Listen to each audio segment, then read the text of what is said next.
Bonjour, bonjour. Je sais pas si...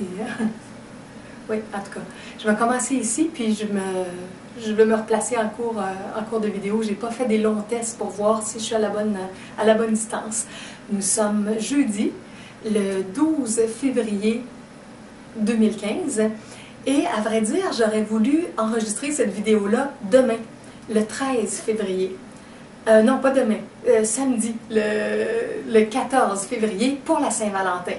Alors, c'est une petite vidéo que je vous fais pour la Saint-Valentin.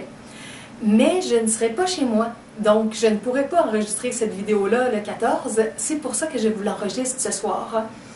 Demain, c'est l'anniversaire de ma fille, le 13 février. Et on va partir avec ma mère et ma tante et ma fille. On s'en va chez ma sœur à Gatineau, près d'Ottawa. Et on va passer le week-end là, puis le samedi soir, ça va être le souper, entre autres, pour l'anniversaire de ma fille. Et donc c'est ça, c'est ma soirée vraiment où je filme là, le jeudi soir, avant tout ce programme-là qui est prévu pour le week-end. C'est une journée pédagogique, un congé scolaire demain, donc on va se trouver à partir sur l'heure du dîner. Ce qui veut dire que j'aurai un petit temps d'écriture demain dans mon journal personnel, mes courriels, et ensuite je pars pour le week-end. Donc là, je veux vous enregistrer une petite vidéo sur la Saint-Valentin, sur le thème de l'amour, l'amour de soi, l'amour du couple. Je vais vous faire une petite mini conférence, mais juste avant, je veux dire un merci spécial. Attendez un petit peu.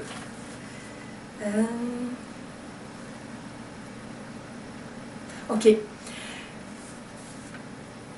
J'ai reçu un cadeau spécial qui totalise 3000 $. Alors, j'ai vraiment un merci spécial à faire et j'avais décidé de le faire dans ma vidéo sur la Saint-Valentin par rapport à la fête de l'amour parce que c'est des gens qui m'aiment qui m'ont offert ce cadeau-là. C'est des gens qui aiment l'œuvre que je fais par mes livres gratuits, par mes vidéos gratuites. Alors, vous qui m'aimez, moi qui vous aime, merci immensément pour ce cadeau-là, qui était en fait un cadeau spécial pour couvrir une dette que j'avais. Je vous fais une histoire courte.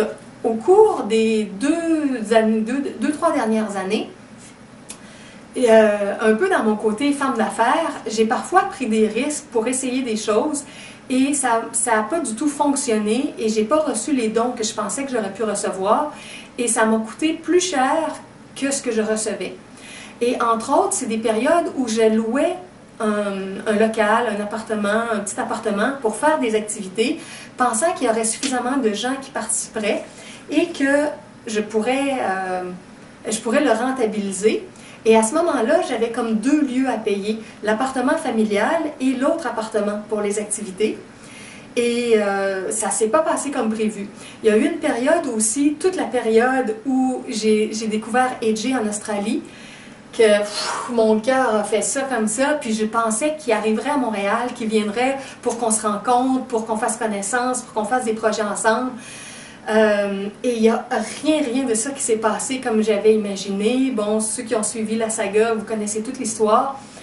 Alors, il y avait une période aussi où j'avais cet appartement-là pour mes activités, mais je pensais que j'aurais pu accueillir à Montréal AJ, Mary, Cornelius, ou David, Igor et Lena qui sont à la technique, à la vidéo. Je pensais qu'ils viendraient à 2, à 4, à 5, puis qu'il y aurait des vidéos qui seraient enregistrées à Montréal, puis qu'on aurait eu des conversations profondes, puis qu'il y aurait eu plein de choses qui auraient bougé.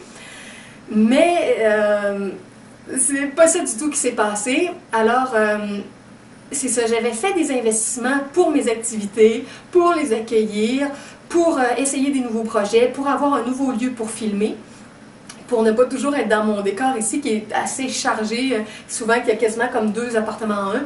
Comme ça, ici, ça ne devrait pas être là officiellement. J'ai un autre cadre en dessous de ça, mais là, comme j'ai pas mon appartement haute pour les ateliers ou le travail ou la vidéo, comme je peux pas payer les deux, j'ai pas assez de dons, j'ai ramené beaucoup de choses ici, puis mon appartement est très chargé, mais en tout cas, je l'aime tellement, cette toile-là, que c'est correct. Bon, alors, dans cette période-là, où j'avais plus de frais que ce que je recevais en dons, mon propriétaire était très, très patient avec moi. Et il attendait toujours, puis il était au courant de mes plans, puis on se disait toujours que je réussirais à avoir les dons, puis que je le paierais. Et finalement, ça a fait une dette qui s'est accumulée avec lui de 3 000 $. Et je suis arrivée à un point, là, au mois de janvier, où j'avais laissé toute autre forme d'investissement, déjà depuis quelques mois. Et puis, même j'ai de la difficulté souvent à juste payer ma base avec le peu de dons que je reçois, puis les consultations que je fais en privé en échange de dons. Et mon propriétaire disait, Julie, il faut que tu couvres ce trou-là parce que sinon je vais devoir aller à la régie du logement, puis il y a une possibilité que tu perdes ton appartement. Et ça fait 10 ans que je suis ici et que j'aime beaucoup cet endroit-là. Alors, je ne savais pas quoi faire. J'ai regardé au niveau de certaines personnes qui étaient proches de moi, qui étaient toutes trop serrées financièrement. Il n'y avait personne qui pouvait m'aider. Alors, j'ai fait un appel aux gens qui m'ont fait des dons dans la dernière année. J'ai envoyé un courriel où j'ai tout décrit ma situation dans la transparence à 35 personnes, leur disant que j'avais vraiment besoin de leur aide pour couvrir cette dette-là que j'avais accumulée en essayant de faire des choses qui servent à tout le monde avec mes projets, mes activités, la vidéo. C'était pas des dépenses folles, c'était des dépenses de projet, mais qui n'ont pas du tout rapporté ce que je pensais que c'était pour rapporter. Et avec ces 35 envois-là, j'ai reçu une série de dons. J'ai reçu un don de 50 $ de Cyrielle, un don de 100 $ d'une personne qui préfère rester anonyme, un don de 100 $ de Yvan, un don de 100 $ de Carlos en échange d'une rencontre d'enseignement avec lui. J'ai reçu un don de 100 $ de Rosaire, un don de 134 $ de Thierry, qui est en Europe, un don de 100 $ d'Yvon, qui habite dans les Laurentides, ici au Québec. Donc, tout ça, ça totalise 1, 2, 3, 4, 5, 6, 7, un petit peu plus que 600 $.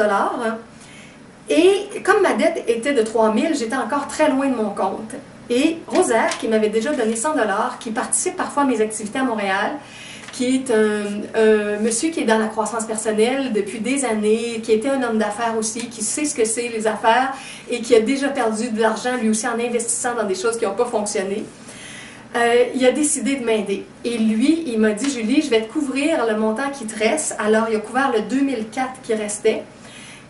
Et on a pris une entente qu'une fois par mois, pendant 12 mois, je passerais 4 heures avec lui pour des enseignements en privé, des discussions, toutes sortes de choses que je pourrais lui partager. Ce qui vous fait un bloc de 200 $ fois 12, ça fait 2004 le montant. Donc, l'équivalent de 50 $ de l'heure, mais c'est un don qu'il me fait, dans le fond, il me l'a donné pour compléter les autres dons que j'ai reçus pour couvrir ma dette de 3 000 $ à mon propriétaire. Alors ça, c'est extraordinaire, extraordinaire. Merci beaucoup, beaucoup, Cyrielle, personne anonyme, Yvan, Carlos, Rosaire, Thierry, Yvon, et un double merci à Rosaire. Bon, alors voilà, merci pour ça. C'est une grosse, grosse charge d'amour que j'ai reçue. Je reçois généralement plus des petits dons, 25 $, 30 $, 50 $. Bon, alors tout ça, c'était énorme pour moi. Merci beaucoup, beaucoup, beaucoup. Et je vous souhaite à chacun de vous et à toutes les autres personnes qui m'ont fait des dons dans le passé, qui m'en feront dans le futur, une fête de l'amour, une fête de la générosité, une fête de la Saint-Valentin qui sera très belle cette année. Et l'information que je voulais vous partager sur ça dans la petite vidéo de ce soir, c'est ce qui suit.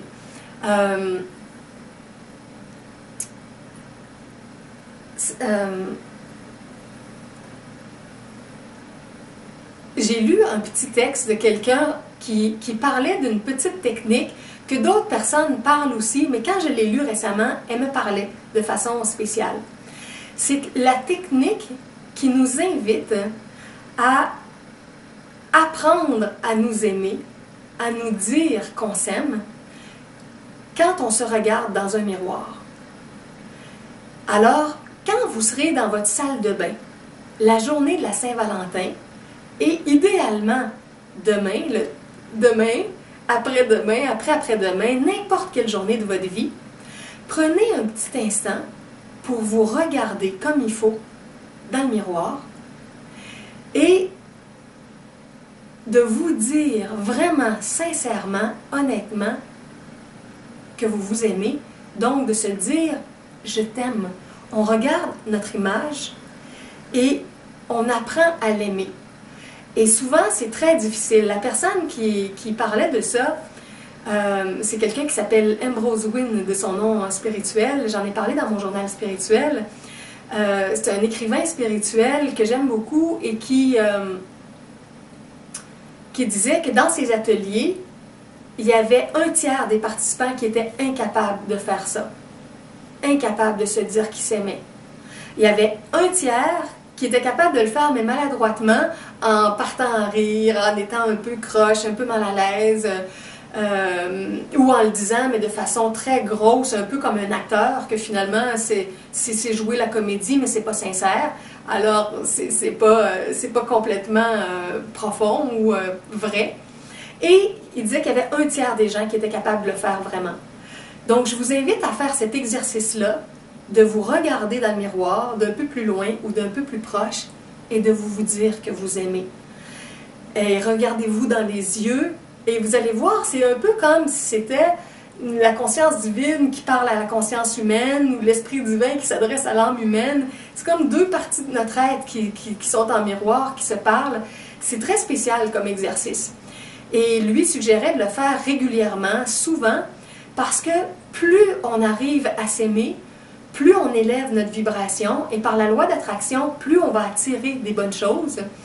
Et quand on veut attirer aussi une flamme jumelle, une âme sœur, un amoureux, une amoureuse, on a besoin de s'aimer. Si on ne s'aime pas nous-mêmes, c'est difficile d'attirer quelqu'un d'autre.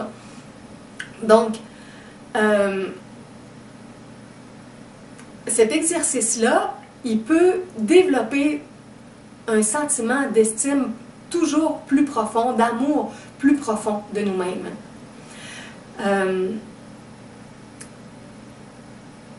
Parfois aussi, au moment de se dire qu'on s'aime, il nous vient des critiques à l'intérieur de nous. Une critique, par exemple, comme moi, je parle parfois de ma petite blessure sur le nez, ma petite bosse sur le nez. Bon, mais là, on peut dire, même si j'ai une blessure au nez, je m'aime. Même si j'ai une tache sur le visage, moi j'ai ça depuis ma grossesse, la naissance de ma fille, j'ai comme 3 petites taches ici qui ont paru à la grossesse, je m'aime. Même si j'ai quelques livres en trop, je m'aime. Même si j'ai telle peur dans ma vie, ou tel problème de caractère, ou telle dépendance, bon, je m'aime. Apprendre à s'aimer à partir de là où on est, mettre de plus en plus d'amour pour nous, pour la vie, pour les gens, et travailler à partir d'une base d'amour, avancer comme ça, avec une base amoureuse. Ça ne veut pas dire de s'aimer puis de ne plus rien vouloir changer. C'est pas ça. C'est de reconnaître tout ce qu'il y a déjà de beau, de bien, tout ce qu'on a fait qui est déjà bienveillant pour des gens de notre famille, pour des amis, au travail, dans des projets, dans la société. Il y a plein de choses qu'on a fait dans notre vie qui sont bonnes et souvent on remarque davantage le côté négatif, le côté sombre, le côté imparfait.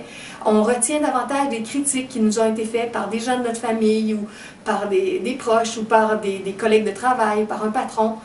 Et c'est difficile parfois de nous aimer vraiment.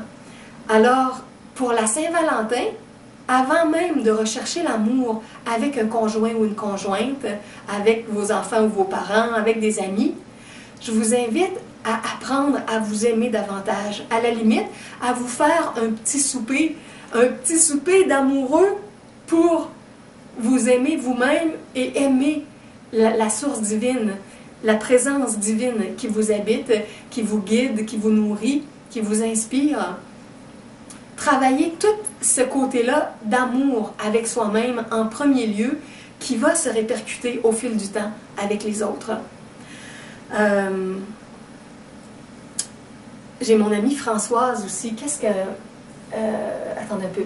Oui, c'est ça. Quand je l'ai vue il y a quelques jours, Françoise me disait, quand je fais des affirmations au niveau de l'amour, au niveau de la prospérité, au niveau de la santé, Elle disait, il y a une technique où on peut dire « je choisis de ».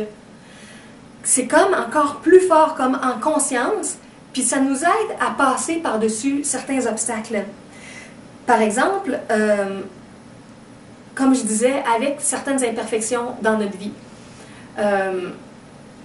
Moi, j'en ai déjà parlé, j'ai une peur de la conduite automobile parce que j'ai eu un gros accident avec mon père quand j'avais 14 ans. Et pour moi, c'est pas évident. J'ai mon permis de conduire, je sais conduire, mais j'ai peur de conduire en voiture à cause d'un traumatisme d'accident. Et ça me rend un peu plus dépendante d'amis ou de gens de ma famille qui vont me donner des lifts. Mais à Montréal, c'est pas trop problématique parce que je prends facilement l'autobus, le métro, je marche beaucoup, beaucoup. C'est bon pour ma santé. Mais parfois, je m'aime pas quand je vois cette peur-là qui n'est pas encore réglée à l'intérieur de moi. Et puis que c'est pas évident à régler aussi parce que j'ai un petit budget, donc c'est pas évident pour avoir un véhicule et tout. Fait que c'est pas une peur qui est facile à confronter. Bon, mais il y a des volets de moi qui sont pas l'idéal, que je n'aime pas nécessairement. Et là, c'est de se dire, même si j'ai cette peur-là dans ma vie qui n'est pas réglée, même si j'ai ce traumatisme-là, cette blessure qui n'est pas encore guérie, je m'aime quand même. Et là, mon amie Françoise, elle disait, je choisis de m'aimer, même s'il y a cette problématique-là dans ma vie. Je choisis de me sentir bien aujourd'hui, même si j'ai des difficultés financières, même si j'ai eu un conflit avec mon conjoint ou avec mon meilleur ami ou ma meilleure amie. Je choisis, puis là c'est quelque chose de bien, de positif qu'on dit, puis là sur le thème de ce soir c'est le thème de l'amour, je choisis d'aimer, je choisis de m'aimer. Ça peut être s'il y a eu un conflit avec une personne, je choisis d'aimer cette personne-là, même si il s'est passé telle chose. Devenir conscient que c'est justement des choix conscients, certaines attitudes qu'on a dans le quotidien, au-delà des turbulences, au-delà de tout ce qui n'est pas idéal, au-delà de choses qui sont imparfaites pour nous-mêmes, dans nos relations, dans notre situation de travail ou d'amitié, on peut choisir l'amour, choisir la paix, choisir de voir le bon côté des choses. Alors, c'est ça un peu pour la Saint-Valentin cette année. Je vous invite à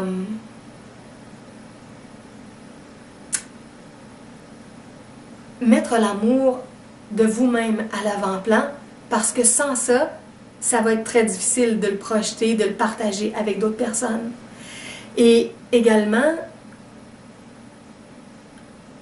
de passer par-dessus certaines situations plus extérieures, rester plus calme. Certains disaient, comme imaginer que ce qui vient de l'extérieur, ça s'en va dans une espèce de puits énergétique qui capte tout ça, qui dissout ça, puis qu'on ne le prend pas personnellement pour nous, parce qu'on comprend que les gens ont leur stress, leurs blessures, leurs problèmes, leurs peurs, et ça peut être facile de critiquer de toutes sortes de façons, mais se concentrer davantage sur tout ce qu'on peut transformer dans notre vie, au lieu d'être dans l'attente des transformations des autres.